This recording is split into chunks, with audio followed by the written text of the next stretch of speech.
Bismillahirrahmanirrahim. Assalamualaikum warahmatullahi wabarakatuh. Nama saya Suryanti Ilyas. Saya akan menjelaskan tugas yang diberikan kepada kami.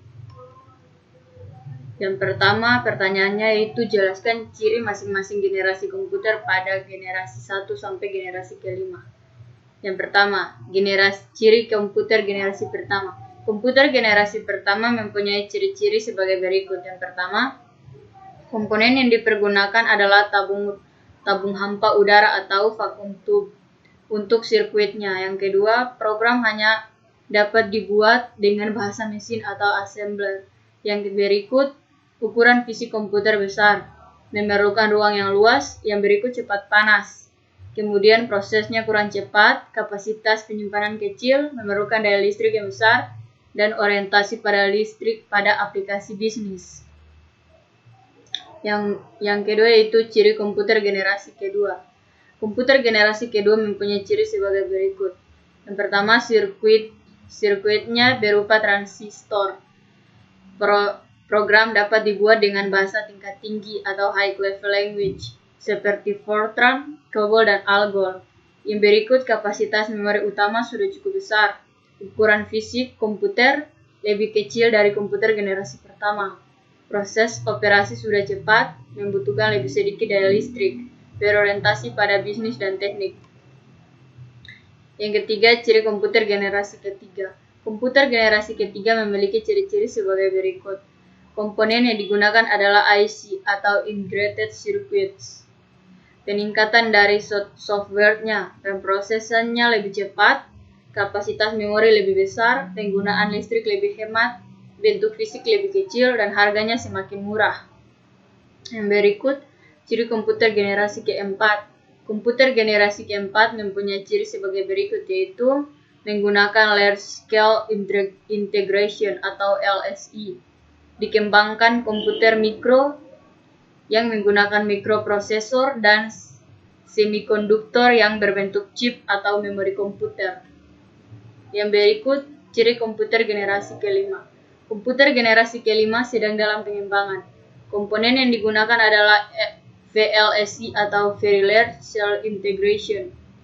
Yang berikut, komputer pada generasi ini akan dikembangkan komputer yang dapat menerjemahkan bahasa manusia, bercakap-cakap dengan manusia, dan dapat melakukan diagnosa penyakit yang lebih akurat. Pertanyaan kedua itu jelaskan fungsi alur pada komputer dan gambarkan alurnya. Fungsi arus data pada komputer, yaitu sistem komputer memiliki siklus pengolahan yang pasti. Siklus pengolahan itu sendiri mengacu pada makna dari arti komputer itu sendiri. Ada 3 pokok dalam siklus pengolah data dengan menggunakan komputer tersebut, yaitu input, proses, dan output. Sedangkan untuk proses sendiri, pemproses dibantu oleh beberapa bagian lain, yaitu program serta penyimpanan atau storage. Yang pertama, input. Input yang akan diproses atau dibuat, yaitu input atau output.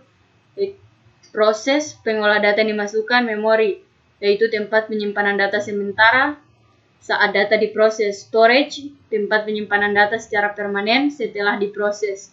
Dan outputnya itu hasil dari proses yang berupa tampilan, suara, atau cetakan. Berikut ini adalah gambar fungsi alur pada komputer. Pertanyaan yang ketiga, menurut Anda bagaimana gambaran komputer di masa mendatang atau 10 tahun lagi? Menurut saya, di masa depan bentuk komputer akan menjadi semakin kecil dan nyaris tidak terlihat. Komputer masa depan juga akan jauh berbeda dengan komputer dekade ini.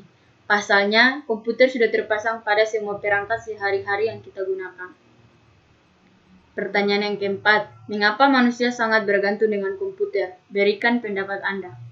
Menurut saya, karena adanya komputer, pekerjaan manusia dapat terselesaikan dengan mudah. Pertanyaan kelima, mengapa komputer sangat penting bagi kehidupan manusia dalam bermasyarakat? Ya, perlu kita ketahui bahwa pada saat ini hampir dapat dijumpai di setiap kantor pemerintah, perusahaan, sekolah, atau bahkan rumah tangga.